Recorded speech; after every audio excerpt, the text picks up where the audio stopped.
Allah yang teramat baik dalam kehidupan setiap kami. Terima kasih Yesus, Kau telah bangkit Tuhan untuk setiap kami Tuhan. Semua karena salib-Mu Bapa, buat kami hidup Tuhan. Dan kami punya hati yang lebih lagi Tuhan, hati yang bersyukur Bapa, bahwa kami boleh ada semua itu karena kebaikan-Mu Tuhan, bahwa semua itu karena anugerah-Mu Tuhan. Kami bukan siapa-siapa Tuhan, bahwa kami tidak bisa tanpa Engkau Tuhan. Terima kasih Yesus, terima kasih Bapakku.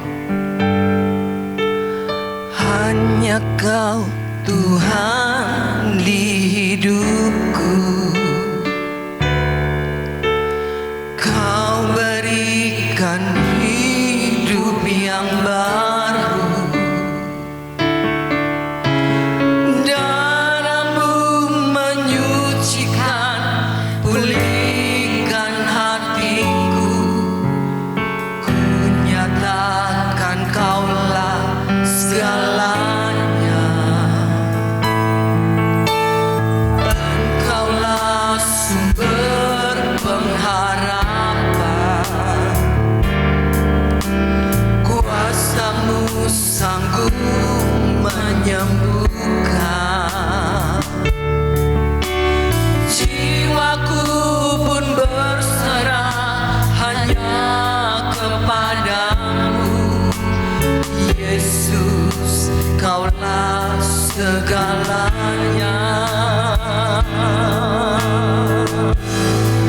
Karena salib-Mu ku hidup, karena salib-Mu ku menang. Engkau yang berkuasa sanggup melakukan mujizat-Mu di hidupku. Mari sekarang jemaat sendiri yang katakan, nyanyikan lagu ini. Biarlah ini bukan sekedar pujian biasa, tapi ini jadi iman kita kepada Tuhan, rasa syukur kita kepada Tuhan. Terima kasih Yesus, bahwa semua karena Engkau Yesus, bahwa semua karena salib-Mu Bapa, buat kami hidup Tuhan. Terima kasih Yesus, terima kasih Yesus. Kami bersyukur punya Engkau Tuhan. Terima kasih Yesus, terima kasih Bapa.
kasih Tuhan untuk kasih-Mu yang begitu besar yang berikan dalam kehidupan setiap kami. Bapa, kami bersyukur hari ini kami merayakan kemenangan, yaitu kebangkitan-Mu, Tuhan. Oleh karenanya kami minta dengan penuh kerendahan hati, jamah hati dan pikiran kami dengan Roh Kudus-Mu, supaya firman yang kami dengarkan itu berakar, bertumbuh dan berbuah. Ini umat yang Kau sudah tebus, umat yang Kau kasihi. Berkaryalah di tengah-tengah kami. Di dalam nama Yesus sama-sama kita katakan amin. Silakan duduk Bapak Ibu. Shalom. Selamat pagi. Sebelum kita mendengarkan khotbah, ada dua pengumuman yang ingin saya sampaikan. Bisa tolong tampilkan brosur training penjala. Nah saudara, training penjala akan diadakan tanggal 23 April. Masih ada beberapa kursi kosong. Bila saudara belum mengikuti, saya sarankan untuk mengikuti, karena ini pasti akan merubah wawasan saudara. Bahkan untuk kali ini ada 4 orang dari Australia yang datang jauh-jauh ke sini untuk mengikuti training ini. Waktu saya cek, ternyata mahal juga ya tiketnya ya. Veta sering ya, pulang pergi hampir 10 juta katanya satu orang. Wow, ada 4 orang yang hadir. Tadinya kita diminta untuk mengadakan training di Sydney, tapi saya menolak karena ada berbagai kegiatan yang harus dilakukan di Malang. Jadi akhirnya mereka mengirimkan beberapa orang sebagai perwakilan untuk mengikuti training ini ya. Saya sarankan Bapak Ibu yang belum ikut untuk segera ikut. Yang kedua, boleh diturunkan. Untuk minggu ini komsel dan doa malam diliburkan ya, karena ada training, maka komsel dan doa malam diliburkan dan akan dimulai kembali minggu berikutnya. Oke, kita mulai masuk ke dalam firman Tuhan. Saya mau mengucapkan kepada Bapak Ibu, selamat Paskah. Haleluya. Kebangkitannya adalah kemenanganku. Ini adalah judul khotbah pagi ini. Coba katakan kepada kanan kirimu, kebangkitannya adalah kemenanganku. Haleluya. Puji Tuhan ya. Ada sebuah harapan, ada sebuah mimpi yang ada di dalam hati murid-murid Yesus ketika mereka mengikuti Yesus, melayani, berjalan bersama Tuhan selama 3,5 tahun. Mimpi itu adalah bahwa Yesus akan menjadi raja di Israel, membebaskan umat Israel dari penjajahan Roma. Perhatikan, jadi mimpinya adalah Yesus memimpin pembebasan Israel dari penjajahan Roma. Karena pada saat itu Roma menjajah Israel. Kalau Anda melihat sejarah, itu dilakukan selama beberapa ratus tahun. Dan dalam masa penjajahan Roma, bangsa Israel itu ditekan, ditindas, diperas. Dan seperti yang sudah tahu, salah satunya adalah pemerintah Roma mengangkat beberapa orang Yahudi untuk jadikan pemungut cukai. Pemungut cukai itu menarik pajak dari rakyat Israel yang nantinya akan diambil oleh pemerintah Roma. Nah inilah harapan yang ada dalam hati murid-murid Yesus. Apalagi ketika mereka melihat bahwa ternyata pamor dari Yesus ini makin hari makin luar biasa. Dengan segala mujizat yang dia buat ya. 5.000 orang diberi makan, orang mati dibangkitkan, buta melihat dan segalanya. Yang mengikuti Yesus ini puluhan ribu, saudaraku. Mereka makin yakin bahwa Yesus mampu menggalang kekuatan untuk menggulingkan pemerintahan Roma atau menghilangkan penjajahan di Roma. Ini harapan mereka. Namun satu pagi, Yesus memanggil ke-12 muridnya. Dan mereka mengatakan satu hal yang sebetulnya mereka nggak bisa mengerti, atau saya boleh bilang mereka tolak untuk mau mengerti. Kita lihat ya, apa yang Yesus katakan. Mari kita lihat di Matius 26 ayat 31.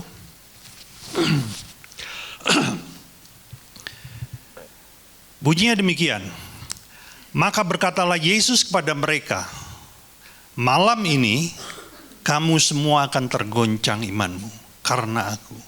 Sebab ada tertulis, aku akan membunuh gembala dan kawanan domba itu akan tercerai-berai. Saya ragu mereka bisa menangkap pesan Tuhan di balik perkataannya ini. Bahkan kalaupun mereka mencoba mengerti, mungkin mereka menolak arti dari pesan itu. Tapi tahukah saudara, waktu Yesus ngomong pagi, tepat pada malamnya, menjelang tengah malam, Yesus ditangkap. Tanpa perlawanan, bahkan Yesus seakan-akan membiarkan dirinya ditawan. Dan akhirnya dianiaya. Pada awalnya, ini imajinasi saya, mungkin murid-murid itu berpikir, gak masalah ditangkap. Karena dulu Yesus juga pernah ditangkap di Nazaret oleh orang-orang Nazaret dan dibawa ke pinggir jurang untuk dilemparkan.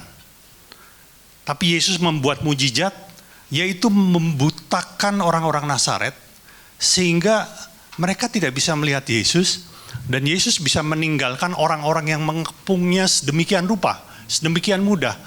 Dia lewat dan meninggalkan Nazaret tanpa luka sedikit pun. Jadi mungkin murid-murid itu pada saat itu berpikir, ini gak apa-apa nih. Tapi ternyata mereka melihat Yesus gak melakukan itu, saudaraku. Yesus biarkan dirinya ditangkap. Saudara, di titik itu sebetulnya iman dari murid-muridnya ini tergoncang. Semua harapannya runtuh, apalagi ketika melihat sang guru yang mereka hormati ini terpaku tanpa daya di kayu salib, saudaraku, dan akhirnya mati. Di titik itulah iman dari murid-murid itu gugur. Dan saudara tahu, ada banyak hal yang Yesus sudah ajarkan kepada murid-murid selama 3,5 tahun, itu seakan-akan hilang semua dari otak mereka, dari memori mereka. Mereka nggak ingat lagi apa yang diajarkan oleh Yesus, saudaraku. Yang ada, yang tinggal hanya satu, yaitu apa? Ketakutan. Mereka takut, mereka juga akan ditangkap, mereka akan disalib. Yang ada hanya satu, yaitu ketakutan. Saudara, di titik ini, murid-murid Tuhan ada di titik terendah dalam hidupnya. Apakah saudara di sini pernah mengalami titik terendah dalam hidupmu? Nggak usah ngomong ya, direnungkan aja. Kematian Yesus menghancurkan segalanya, bahkan meruntuhkan keyakinan yang sudah dibangun selama 3,5 tahun. Dan akibatnya, kan Yesus sudah ngomong, aku akan menjadikan engkau penjala manusia. Tapi setelah hari itu, mereka kembali menjadi penjala ikan. Mereka kembali kepada kehidupannya yang lama, mereka melupakan semua perintah Tuhan, bahkan mereka menutupi identitas dirinya, bahwa mereka adalah orang-orang yang dipilih Tuhan secara khusus untuk melakukan perintahnya yang mulia. Waktu saya renungkan hal ini, saudara, sebetulnya informasi yang diberikan Tuhan, yang diberikan Yesus kepada murid-murid itu enggak setengah-setengah loh. Informasinya itu lengkap loh. Cuma itu, entah karena apa, tiba-tiba itu bisa seperti hilang ingatan. Apakah betul mereka hilang ingatan? Nah, kita akan lihat ya. Salah satunya informasi yang disampaikan Tuhan adalah di Lukas 9 ayat 22. Bunyinya begini, perhatikan. Dan Yesus berkata, ini berkata kepada murid-muridnya loh. Dia bilang ini, anak manusia harus menanggung banyak penderitaan dan ditolak oleh tua-tua, imam-imam kepala, dan ahli-ahli Taurat. Itu yang pertama. Yang kedua apa? Lalu dibunuh. Dan yang ketiga apa? Dibangkitkan pada hari ketiga. Dan sesungguhnya informasi yang seperti ini disampaikan beberapa kali oleh Yesus kepada murid-muridnya. Apa yang pertama? Ditolak oleh tua-tua dan imam-imam kepala dan ahli Taurat. Dan kita tahu ternyata yang memerintahkan orang-orang untuk menangkap Yesus siapa? Imam-imam kepala, ahli Taurat. Informasi yang pertama betul kan? Yang kedua, lalu dibunuh. Yesus mati di kayu salib, betul? Informasi yang kedua juga tepat. Yang ketiga, nah ini yang lucu nih. Dibangkitkan pada hari ketiga. Dan ini diucapkan beberapa kali, saudara. Kenapa kalau yang pertama tepat, yang kedua tepat, harusnya nih kalau saya jadi muridnya, yang ketiga mereka akan percayai. Betul nggak? Kenapa kalau mereka seperti tiba-tiba kehilangan ingatan gitu ya? Saudara, bahkan orang Farisi dan ahli Taurat aja nggak lupa. Coba kita lihat ya. Matius 27 ayat 62. Perhatikan. Keesokan harinya, yaitu sesudah hari persiapan, datanglah imam-imam kepala dan orang-orang Farisi bersama-sama menghadap Pilatus. Dan mereka berkata, mereka ini siapa? Imam-imam. Tuan, kami ingat bahwa si penyesat itu sewaktu hidupnya berkata, sesudah 3 hari aku akan bangkit. Orang Farisi aja ingat apa yang diucapkan Yesus. Sudah sadar nggak? Kenapa murid-muridnya bisa nggak ingat? Aneh ya. Sebetulnya bukan murid-muridnya nggak ingat, saudaraku. Tapi perhatikan, ketika ketakutan menguasai hidupmu, ketakutan itu meruntuhkan iman. Dan iman itu membuatmu meragukan janji Tuhan. Pernahkah saudara satu ketika membaca Alkitab dan di sana terpampang janji Allah, lalu di dalam hatimu, ini mah nggak mungkin terjadi dalam hidup saya. Pernah nggak begitu? Dalam kondisimu yang paling rendah, terus kau berkata, ini mah nggak mungkin. Saudara, musuh terbesar yang ditakuti manusia adalah kematian. Tapi akhirnya Yesus membuktikan bahwa Dia adalah pribadi yang mengalahkan kematian. Musuh terbesar yang tak terkalahkan itu. Dan di hari yang ketiga, Dia bangkit. Firman Tuhan berkata, hai maut, di manakah kemenanganmu? Hai maut, di manakah sengatmu? Dan sebagai buktinya, apa saudaraku? Tadi saudara menyanyikannya apa? Kubur kosong. Kok nggak ingat sih? Jangan-jangan saudara lupa ingatan juga ya? Ayo, kunci F. Sebab Dia hidup, ada hari kasih beat. Sebab Dia hidup, ku tak gentar, karena ku tahu Dia pegang hari esok. Hidup jadi berarti sebab Dia hidup. Saudara percaya Dia bangkit dan hidup? Saya mau berkata jujur, pada waktu saya membaca firman ini, dulu saya tidak percaya. Saya menganggap bahwa saya nggak melihat peristiwa itu. Bahkan hari ini, kalau saudara pergi ke Israel, ternyata kuburan Yesus itu ada 3 tempat. Pertanyaan yang benar yang mana, saudaraku? Yang pasti, kuburan seseorang itu hanya 1 loh. Bahkan hari ini bisa jadi 3. Di tempat yang berbeda. Artinya apa? Yang 2 pasti palsu dong. Betul nggak? Iya toh? Kalau itu aja bisa dipalsukan, jangan-jangan Yesus nggak bangkit loh. Dan itu yang iblis buat 2000 tahun yang lampau. Iblis memakai para imam untuk menyebarkan berita bohong. Coba kita lihat ya, Matius 28 ayat 13. Ini adalah perkataan para imam. Dan berkata, kamu harus mengatakan bahwa, ini perkataan yang diperintahkan kepada para penjaga yang menjaga kubur Yesus. Setelah mereka disuap ya. Dia bilang gini, kamu harus mengatakan bahwa murid-muridnya datang malam-malam dan mencurinya ketika kamu sedang tidur. Jadi kalau kubur itu kosong, bukan karena pribadi yang di dalam kubur itu bangkit, tapi karena apa saudaraku? Dicuri. Jadi berita bahwa Yesus bangkit itu hoax, rekayasa belaka. Dan saya adalah salah satu orang yang mempercayai hoax itu. Saya berpikir, ya juga ya. Saya tahu nggak lihat.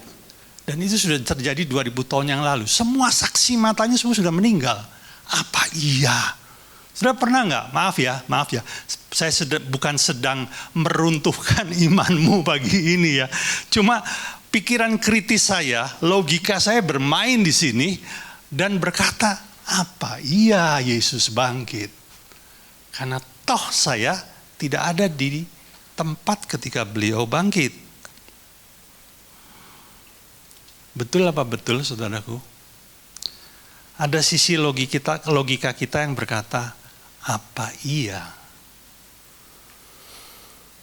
Tapi puji Tuhan, perkataan Allah itu tidak terpatahkan dan selalu bisa terbuktikan dahsyat. Di tahun 2008, kita maju beberapa ribu tahun ya, ada seorang dokter yang menjadi kepala dari satu rumah sakit di Australia.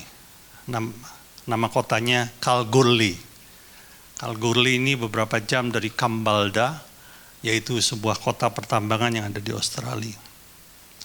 Nama dokter ini adalah Sean George, seorang dokter yang berdedikasi, pintar, penuh dengan tanggung jawab. Satu kali di tahun 2008 ketika dia pulang dari tugasnya kembali ke rumah, di tengah perjalanan Sean George ini mengalami serangan jantung, saudaraku.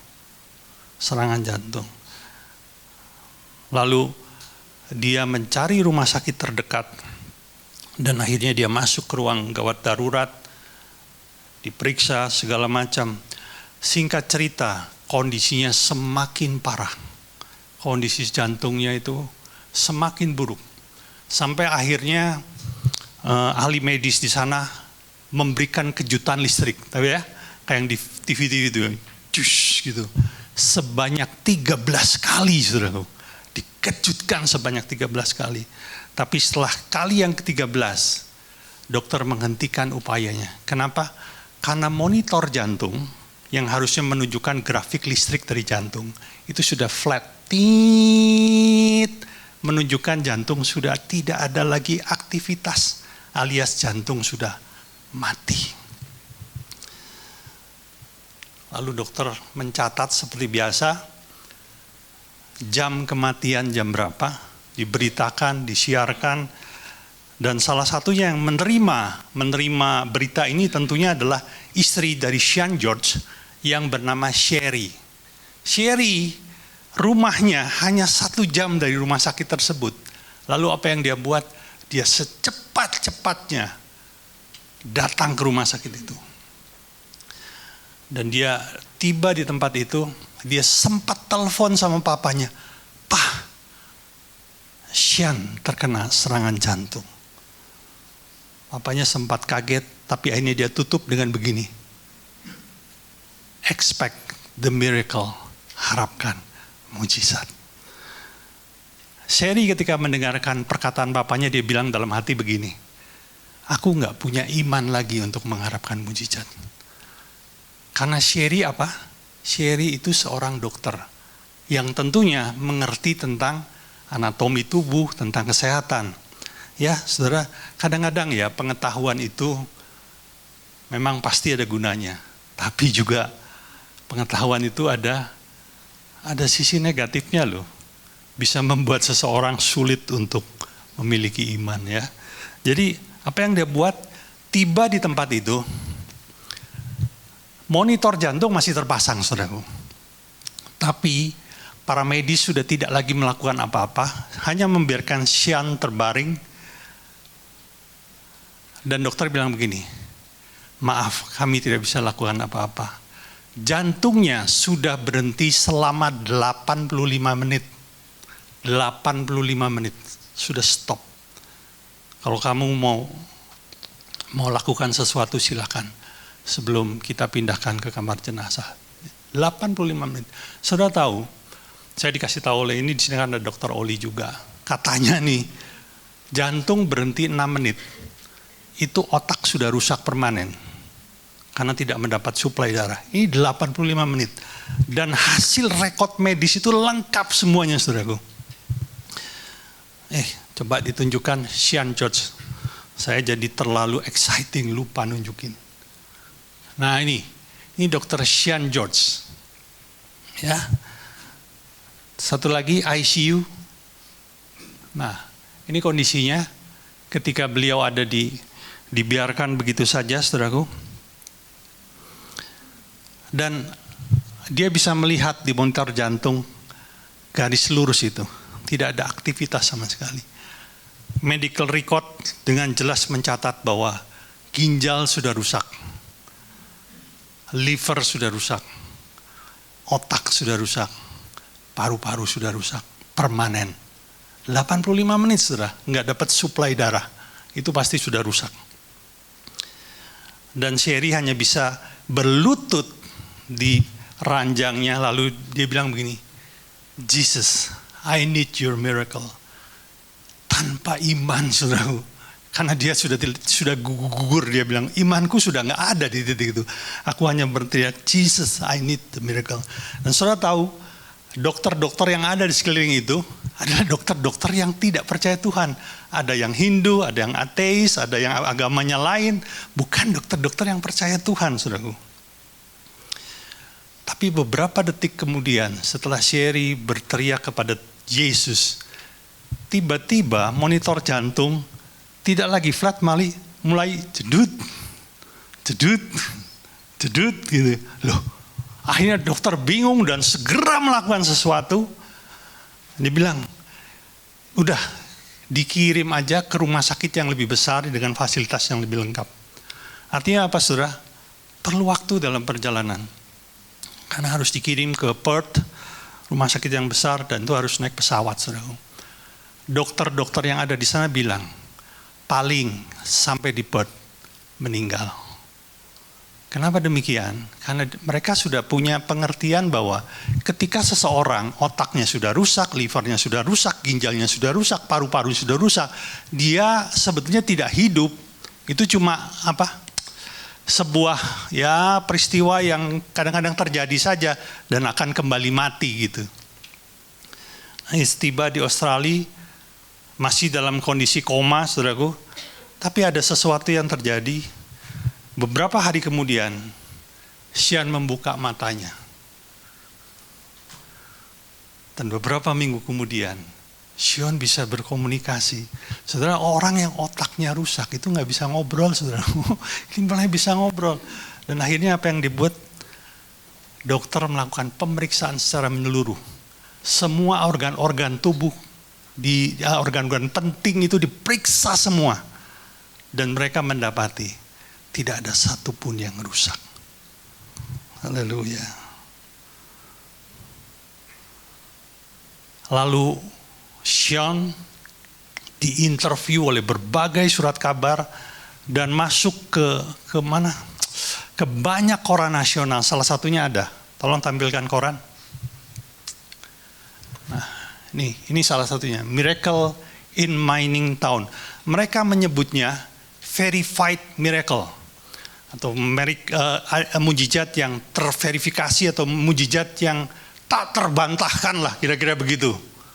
Bahwa orang ini sudah mati 80 menit, hidup kembali. Dan dia dengan jelas mengatakan, yang menghidupkan aku adalah Jesus. Haleluya.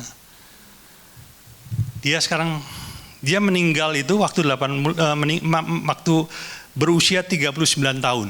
Ketika dia mati 85 itu dia usia 39 tahun. Hari ini usia Sean adalah 56 tahun. Masih praktek, tapi dia kemana-mana memberitakan tentang perbuatan Yesus ini. Nah, ada satu pesan. Karena ketika ditanya ya sama wartawan, setelah kamu mengalami peristiwa ini, apakah engkau punya pesan kepada orang-orang di sekelilingmu? Mau dengar pesannya, saudara?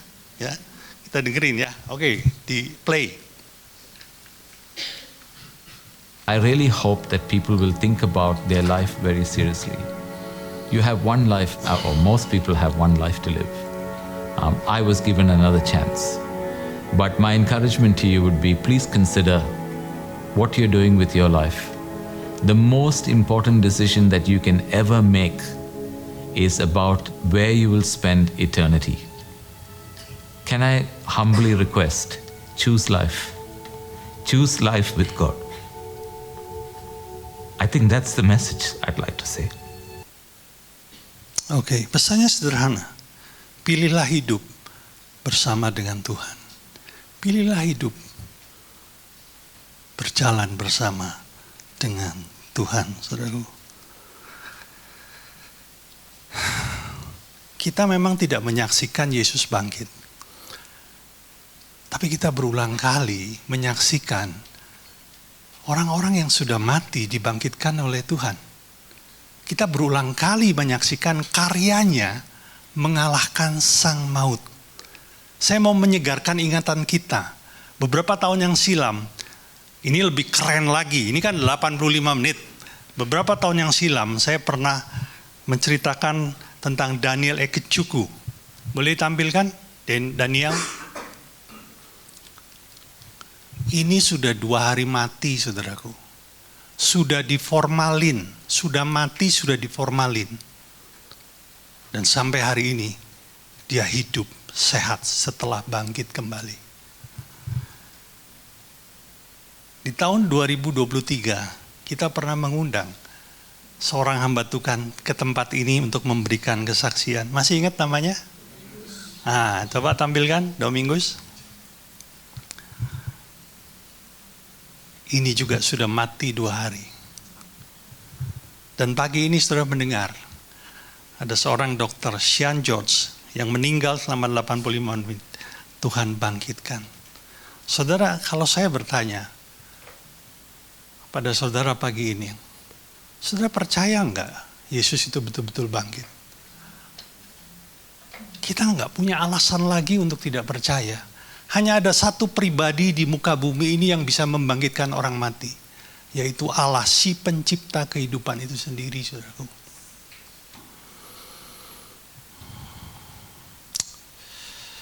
28 tahun yang silam, saudara ya, ada seorang ibu yang tinggal di Bekasi. Ibu ini punya 2 orang anak, 1 pria, 1 wanita yang masih SMA. Dia punya seorang suami yang waktu itu kelihatannya sangat baik, punya pekerjaan. Namun satu ketika suaminya nggak pulang, tanpa ada kabar. Sementara ibu ini hanya berfungsi sebagai seorang ibu rumah tangga tanpa pekerjaan, dan sang suami inilah yang menjadi tulang punggung keluarga tentunya ya. Ditunggu-tunggu sehari 2 hari nggak pulang, bahkan akhirnya sampai sebulan. Dia sempat lapor ke kepolisian karena suaminya 1 bulan tanpa kabar nggak pulang. Dan tahukah saudara, polisi pun tidak bisa menemukan dia. Sampai 1 hari dia dapat telepon. Yang telepon siapa? Ini zaman sekarang ini memang luar biasa. Yang telepon adalah seorang wanita. Ya tentunya kita nggak bisa lihat ya, pada zaman itu belum ada yang namanya video call. Seorang wanita, saudaraku. Dan wanita itu bilang begini, kamu sudah tidak perlu tunggu suamimu pulang. Suamimu tidur di kamar saya hari ini. Sudah beberapa bulan dia tidur di tempat saya yang kasih makan dia, saya yang kasih duit dia, dan dia mencintai saya. Tidak usah ditunggu pulang. Ya, kalau dulu kan orang Selingkuh itu gelap-gelapan. Ini enggak, sudah terang-terangan hari ini ya. Luar biasa. Saya nggak bisa bayangkan perasaan dari istri yang sudah menunggu sekian lama suaminya pulang, tapi ternyata beritanya seperti itu. Istri yang seorang Kristen ini akhirnya menguatkan dirinya. Oke lah, suami saya nggak mau pulang. Saya yang harus bekerja. Dia bekerja cari uang dengan segala hal yang dia bisa buat, saudara. Mencoba menghidupi anak-anaknya. Beberapa bulan kemudian, anaknya yang pria nggak pulang, saudaraku. Dan beberapa hari kemudian dia dapat telepon dari kantor polisi kalau anaknya ditangkap sebagai pengedar narkotik. Wow, mengagetkan ya. Udah dapat. Dia coba lagi hadapi masalah itu. Dan satu hari dia dipanggil oleh sekolah di tempat putrinya sekolah. Dipanggil oleh gurunya, dan gurunya bilang begini, anakmu hamil. Di titik itu, ibu ini kehilangan semangat hidupnya.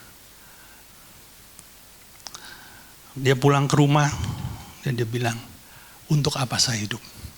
Lebih baik saya mati saja. Dan dia menetapkan malamnya dia mau bunuh diri. Tapi saudaraku, satu ketika dia teringat, Roh Kudus mengingatkan bahwa Allah sudah bangkit bagi dia. Yang terbesar sudah dikalahkan oleh dia. Entah kenapa pikiran jadi berubah. Dia bilang begini, kalau kematian saja Tuhan bisa kalahkan, apalagi masalah dalam hidupku, tidak ada artinya buat Tuhan. Lalu dia buat keputusan baru, saya akan hadapi semuanya, saya akan bekerja sebisa saya, tapi saya percaya hidup saya ditentukan oleh Dia. Saya persingkat, saudaraku. Suaminya pulang, minta maaf dan bertobat. Anaknya yang perempuan hari ini menjadi istri dari seorang gembala. Dan anaknya yang pria juga menjadi seorang hamba Tuhan. Kehidupannya berubah. Memang tidak dalam sehari semalam, tapi Tuhan buat sedemikian rupa. Pesan pagi ini yang saya ingin sampaikan sebetulnya sederhana sekali. Bahwa kebangkitannya adalah kemenangan buat Anda dan saya. Katakan sekali lagi, kebangkitannya adalah kemenanganku. Haleluya. CF.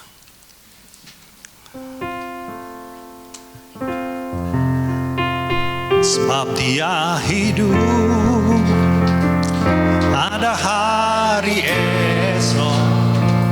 Sebab Dia hidup, ku tak gentar, karena ku tahu Dia pegang hari esok. Hidup jadi berarti Dia anak Allah, anak Allah. Yesus namanya, menyembuhkan, menyucikan. Amin. Bahkan, ayo sambil berdiri ya. Tebus dosaku, kubur kosong, membuktikan Dia hidup. Sebab Dia hidup, ada hari esok. Sebab Dia hidup, ku tak gentar, aku tahu Dia pegang hari esok. Hidup jadi berarti Dia hidup. Silakan duduk Bapak Ibu. Saya akan tutup dengan perkataan Yesus yang terakhir. Ya, hanya butuh waktu beberapa menit saja. Dia bilang kepada muridnya, aku akan ditolak oleh tua-tua. Dan itu dibuktikan bagaimana orang Farisi menangkap dia. Dia bilang kepada muridnya, aku akan dibunuh. Dan itu digenapi. Dan dia bilang kepada muridnya, aku akan bangkit pada hari yang ketiga. Dan itu pun digenapi. Tinggal satu hal yang belum digenapi. Dia bilang kepada murid-muridnya, aku akan datang kembali di kali yang kedua. Tinggal itu yang belum digenapi. Tahukah saudara, untuk apa dia kembali di kali yang kedua? Apa yang dia mau cari dari hidupmu di kali yang kedua kedatangannya? Tidak cukup waktu bagi saya untuk menjabarkan hal ini, mungkin di lain kesempatan. Tapi kalau saudara tahu di kali kedua pada kedatangannya, apa yang dia cari, saya pastikan tujuan hidupmu pasti berbeda. Engkau tidak lagi hidup sebatas mengejar uang. Engkau tidak lagi hidup sebatas menikmati kehidupan. Engkau tidak lagi hidup sebatas menyelesaikan masalahmu. Tapi engkau hidup untuk satu tujuan ilahi, yaitu mempersiapkan dirimu untuk berjumpa dengan Dia di kali yang kedua. Haleluya. D, worship. Tuhan, kami bersyukur untuk apa yang boleh kami dengar pagi ini.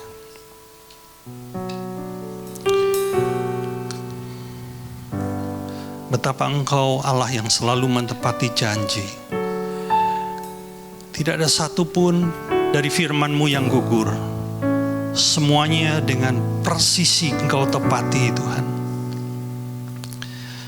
Pagi ini kami bersyukur karena kebangkitan-Mu adalah kemenangan kami.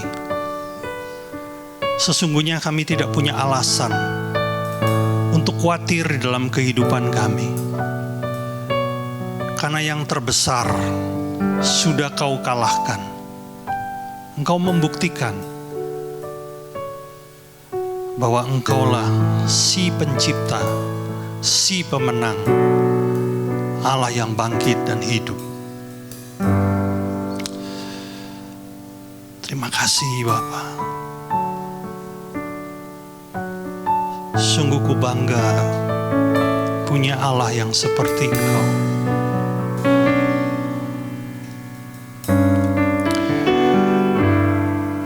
Terima kasih Tuhan.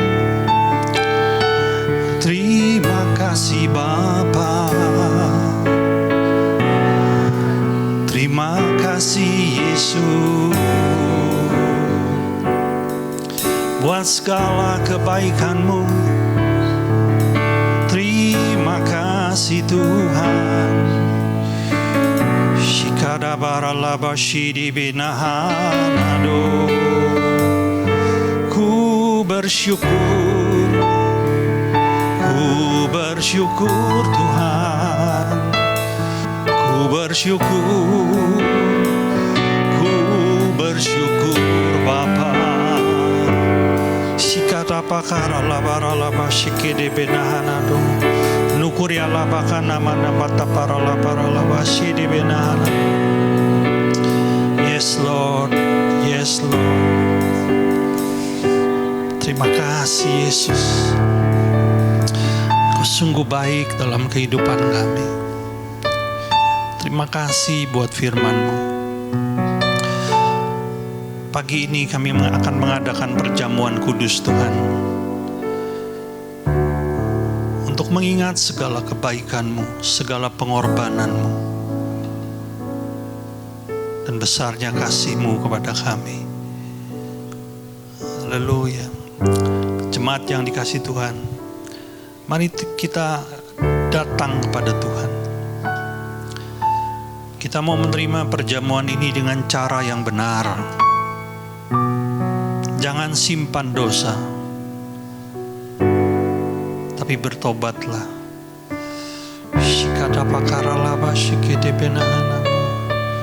Terima kasih Tuhan Yesus.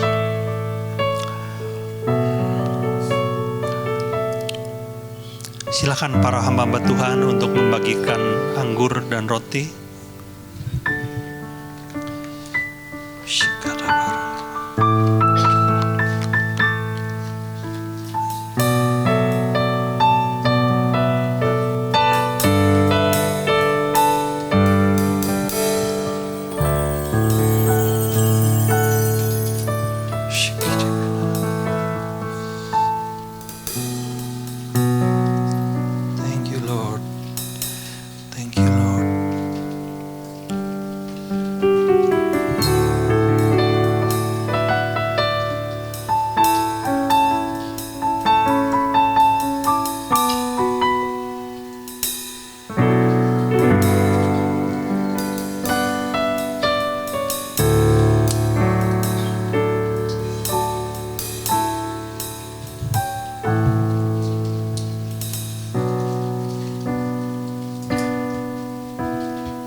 percaya ku dapatkan yang terbaik.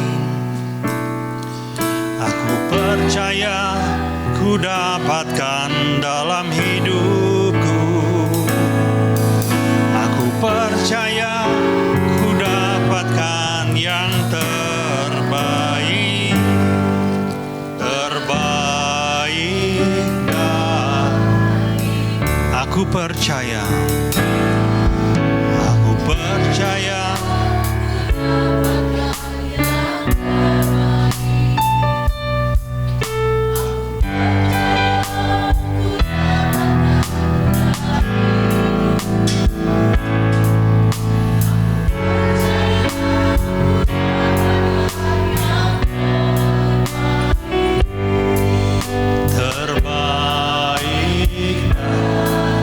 Ku puji haleluya. Haleluya. Haleluya. Syukur hanya bagimu. Haleluya. Mari kita bangkit berdiri.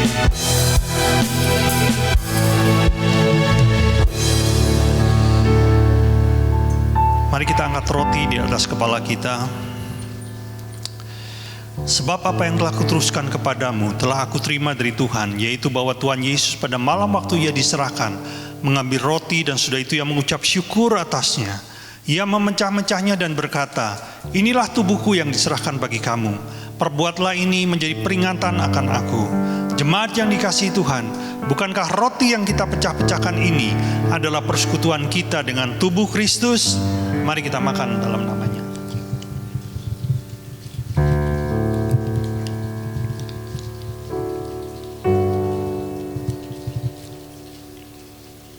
Terima kasih Tuhan. Yes. Mari kita angkat cawan di atas kepala kita. Demikian juga ia mengambil cawan sudah makan lalu berkata, cawan ini adalah cawan perjanjian baru yang dimeteraikan oleh darahku. Perbuatlah ini setiap kali engkau meminumnya menjadi peringatan akan aku. Jemaat yang dikasihi Tuhan, bukankah cawan pengucapan syukur yang atasnya kita ucapkan syukur adalah persekutuan kita dengan darah Kristus? Mari kita minum dalam namanya.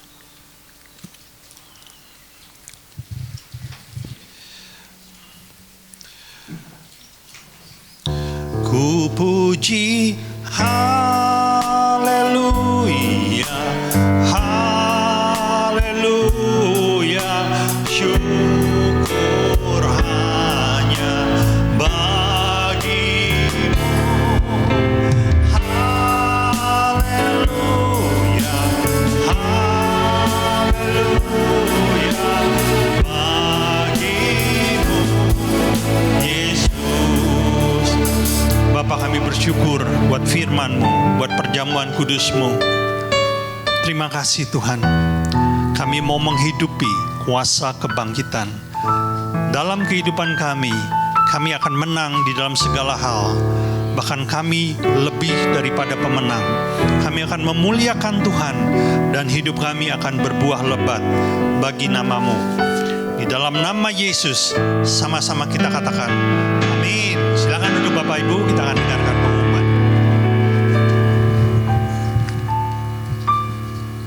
Shalom Bapak Ibu, selamat pagi, selamat Paskah. Bagi saudara yang ingin memberikan persembahan, bisa mengambil amplop yang ada di depan saudara dan dimasukkan ke dalam kotak persembahan yang ada di pintu keluar setelah ibadah ini selesai. Ibadah online dapat diakses dan linknya akan diinformasikan di grup WA gereja. Untuk membangun keintiman dengan Tuhan, gereja mengajak semua jemaat untuk menyembah Tuhan di rumah masing-masing setiap jam 8 malam. Saudara bisa mengajak seluruh anggota keluarga untuk terlibat dalam penyembahan tersebut. Doa malam ditiadakan dan komsel ditiadakan.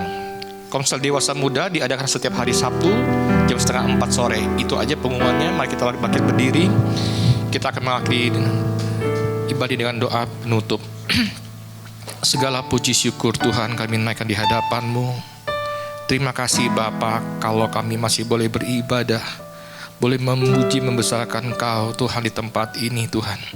Terlebih-lebih Tuhan, kami bersyukur kalau firman-Mu sudah Kau bentangkan di hati kami Tuhan. Lembutkan hati kami Tuhan, biar kami boleh menyimpan segala firman-Mu dalam hati kami. Terima kasih, kami minta tuntunan Engkau Tuhan, Kau mengubah hati kami untuk kami makin serupa dengan gambar-Mu Tuhan. Terima kasih Bapa, kami juga memberkati gembala kami Tuhan. Hati hamba, hati gembala Tuhan, Kau taruh dalam hidupnya Tuhan. Kami juga memberkati gembala kami di hari ulang tahunnya pada hari ini Tuhan. Kiranya hikmat-Mu, marifat-Mu Tuhan, hati hamba, hati gembala Kau tambah-tambahkan dalam hidupnya Tuhan. Kau kenyangkan beliau dengan segala kebaikan-Mu Tuhan dalam hidupnya, untuk menuntun kami untuk lebih mengasihi-Mu dan melayani Engkau Bapa. Kami juga bersyukur Tuhan kalau kami boleh melayani Engkau itu WL, singer, pemain musik, guru sekolah minggu.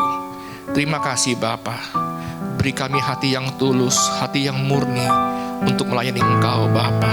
Ubah hati kami lebih lagi Tuhan, untuk kami boleh lebih lagi melayani Engkau Bapa. Kami juga memberkati Tuhan seluruh jemaat-Mu tempat ini Tuhan. Kau memberkati studinya, pekerjaannya, apapun yang mereka kerjakan, jadi mereka berhasil Tuhan, dan nama Tuhan ditinggikan dalam hidup mereka Tuhan. Terima kasih Bapa, kami juga bawa bangsa kami. Kami minta hujan pertobatan, hujan keselamatan Tuhan untuk bangsa kami. Bila Tuhan banjiri bangsa kami dengan belas kasih-Mu Tuhan, selamatkanlah negeri kami. Kami memberkati pemimpin kami dari yang paling tinggi sampai paling rendah. Beri kepada mereka hati yang takut akan Engkau dalam hidup mereka masing-masing. Terima kasih Bapa, kami juga persembahan kami ke dalam tangan-Mu. Pakailah untuk kemuliaan-Mu di muka bumi ini Tuhan. Terima kasih Bapa, sebelum kami pulang Tuhan, kami rindu Kau memberkati kami. Mari kita angkat tangan kita.